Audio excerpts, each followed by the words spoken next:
Hey guys, Tyler Glamour here, and today I have an interesting video idea I want to propose to you all, and that is, what would a Grace family in the Tower of God world look like? What I mean by this is, what if Arlene Grace became a family leader and built her own unique family in the Tower? A lot of people in the comment section of my last videos have been wanting me to do some more what ifs, so I kind of wanted to try it out with this topic that I've been thinking a little bit about as of late. Hope you guys like it, and maybe you'll get some more what if videos from me in the future. But without any further ado, let's get right into it. Now, before we get into this rabbit hole and try to explain how this family could function, how could this even happen in the first place? As we know, Arlen and V chose to side against the family heads and Jihad. And to be honest, while I was thinking about this video idea, I couldn't really think of an actual reason outside of just changing Arlene's character and making her accept Jihad's marriage proposal, just because screw V, I guess. But really, for this video, I don't want to change her character at all, the little we know of it at least, to make this work. So in this what if version of the Tower of God story, everything from the 13 warriors split once they get to the 134th floor, and the great war with V and Arlene's faction versus the new 10 great family leaders still happens. The thing that changes in this version is, after V and Arlene lose the great war, Jihad will still kill Arlene's child, and V will still choose to take his own life, in turn telling Arlene to go back to their companions, something that I always thought was very weird for him to say when I first read it in the Floor of Death. But now, with all the memory deletion stuff the family heads are doing in the mainline story, it makes a lot more sense. So in this what if, Arlene Grace will use a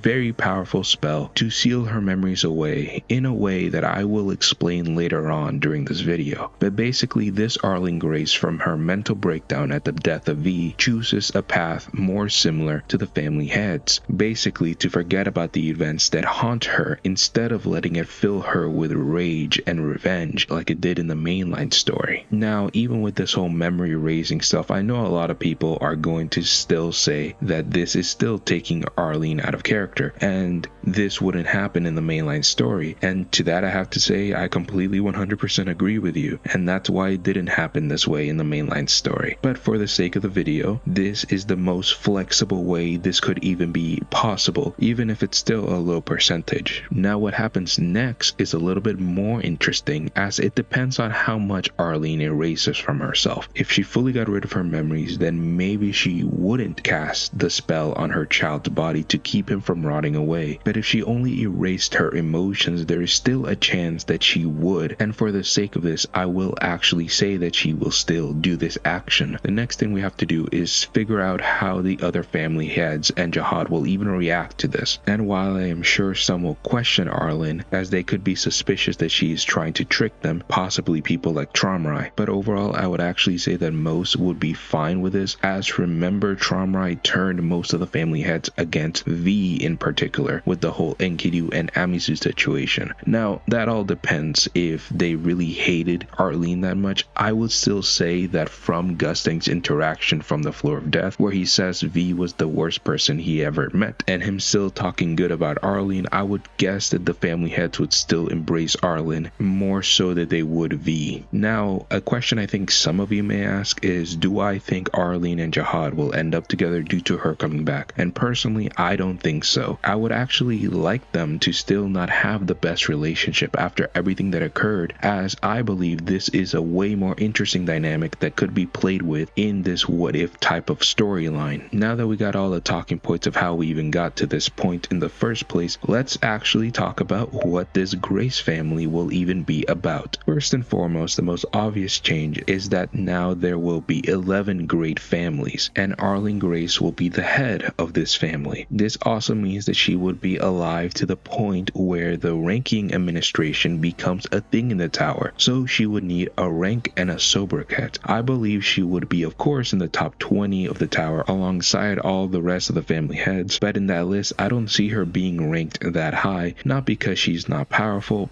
but because I think her abilities with spells would be tricky to understand for the administration office, as spells are really diverse and can range from being really broken to almost useless in certain situations. And I doubt Arlene will be the type of person to be very active to try to actively improve her ranking. And her sobriquet is something that I was thinking a lot about while making this video, as I was stuck for a little bit of what it could be. But I ultimately chose that her sobriquet in the tower would be the butterfly fish, a reference to the actual sea creature of the same name and a nod to her mainline story connection to FUG and their main skill, the floral butterfly piercing technique. Now that we talked a little bit about Arlene, let's talk about the family more in general. The Grace family is the leading family in the art of spells, with any adopted or direct descendants of the family being taught how to use spells to the point that they are way more knowledgeable and skilled than most people in the tower about them. This is actually a pretty significant change, as it seems that after the whole thing with Arlene happened in the main story, Jihad was very clearly wanting to ban the use of spells as a general known thing in the tower. As the Jihad family forbids the learning of them, we know that something that Jihad threw away in the red garbage dump are sorcerers, and we have only seen a handful of sorcerers in the mainline story. So by this family existing, it could make spells way more of a known and common practice in the tower overall. This family, also due to the rocky relationship with the Jihad family, will choose not to take part in the princess system, this ultimately taking their family down a peg in political power, as we know that a family having a princess of Jihad will increase their status a fair deal. This family will of course rule floors of the tower just like any other family, with Arlene in particular being the ruler of the 43rd floor of the tower, which we know as the floor of death in the mainline story, but in this version it never became that, since Enryu didn't come down and kill the guardian of the floor. Another floor this tower has control over is the 28th floor. I picked this floor in particular since it's the floor where the hand of Arlene was in the main story, but now instead of it just being a hand that may have been connected to a bigger statue, it holds a giant statue of Arlene that is used to worship her. With the limited amount of information we know about the families, I can't really go into detail of which one this family would be more interactive with than others, but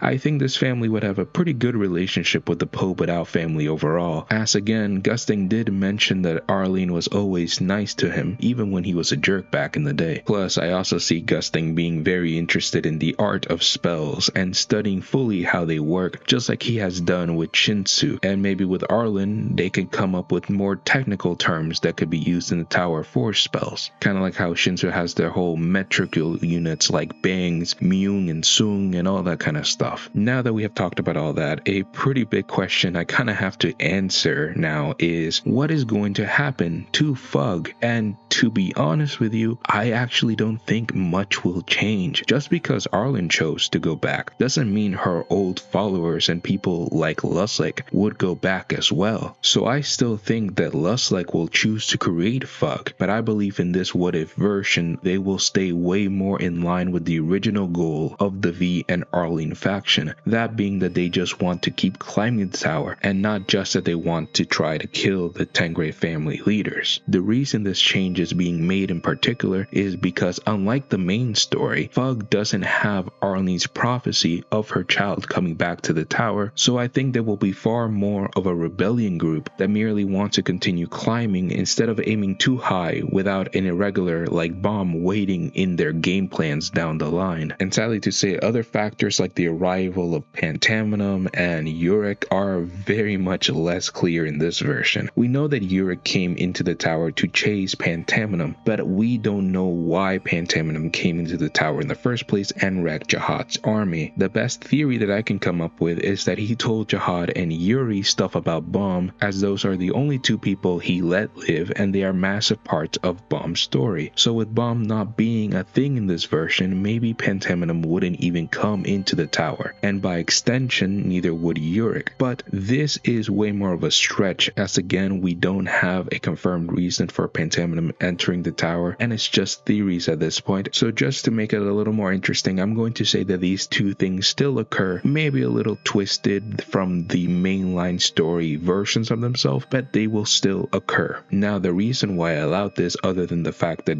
the other thing was a theory, is because from this point on I think two things can happen, and that being that Yurik is encountered by Fug to make him join their ranks, as it has been somewhat implied that this kind of thing happened in the mainline story at some point. At least we know Yurik talked to Lustlike at some point before their meeting in the mainline story we actually get to see. Yurik in character could totally just turn them down, or he would be more willing to hear them out and help them, as this Fug's goal is not to kill the family heads, as Yurik in the mainline story seems not to vibe with that, at least to the point where he's willing to not let it happen. And maybe this will align more with Yurik's wants to leave the tower, as he could think that the higher he climbs up the tower, the more likely it is for him to try to escape from it. But even if this was the case, I'm sure that Yurik in character would most likely tell us like that if they diverge from this goal, then he will most likely leave the organization. And of course, in consequence to this happening in this version of the story, Wok Haek-song doesn't become a thing in the tower. But I do believe that Yurik will still meet Baek Ryun and become best friends with him. Yurik in this timeline most likely convincing Baek to join this less bloodthirsty FUG to help them keep climbing and leave the tower. The Grace family in this version would most likely make it infinitely harder for Fug to do anything, as they would most likely set up spells in almost every important location of the tower, like how the walls of the nest work. I could also see a type of plot line happening in this version of the story, with Lustlike trying to find a way to recover the memories of Arlene Grace to make her side with them again. Now, the reason I wanted Arlene to keep her baby's body intact is because I would have Arlene in this version have her seal her memories in the body of her child that is frozen in stasis from her mysterious spell, and she would take care to seal his body, just like Tronrai did to Leviathan. This would have actually changes a lot more about the tower than I originally thought while making the script for this video, like the inclusion of irregulars like Enryu, Rachel, and of course Bomb being absent from this version of the story, in turn changing a lot of important events like Gusting's whole rebellion against the family heads, and his whole plan to make Bomb get the bracelet from the hidden floor, and a lot of other things that get changed from Arlene's involvement in the tower. I could probably be here all day trying to name each little event that would change from this, but this is the major information I can see this what if changing, and everything else is more after the fact. So if you want to try to name some things that would change due to this what if in the comments, I would love to read them all. Honestly, this was a really fun exercise to see how connected the story of Tower God really was and how important Arlene is to it. After doing all this, I would honestly say that her impact on the story dwarfs many other characters like V's, at least from what we've seen so far. Of course, he can still have a lot more to do later on, but from right now, I think she has a little bit more of an edge on him in terms of overall importance to the story so far, as again, a lot of things happen because of Arlene and her choices that she made in the past. And again, we don't know if the story that Garam told Bomb was 100% factual. For a fact that we know that it isn't, but it's definitely the most information we have so far. So yeah, with that all being said, I hope you guys have a wonderful day. And remember, I'm always here to tell you guys the truth, and if the truth is not always explained, I'm always here to give you guys my opinion on the truth. Have a wonderful day, guys. Bye.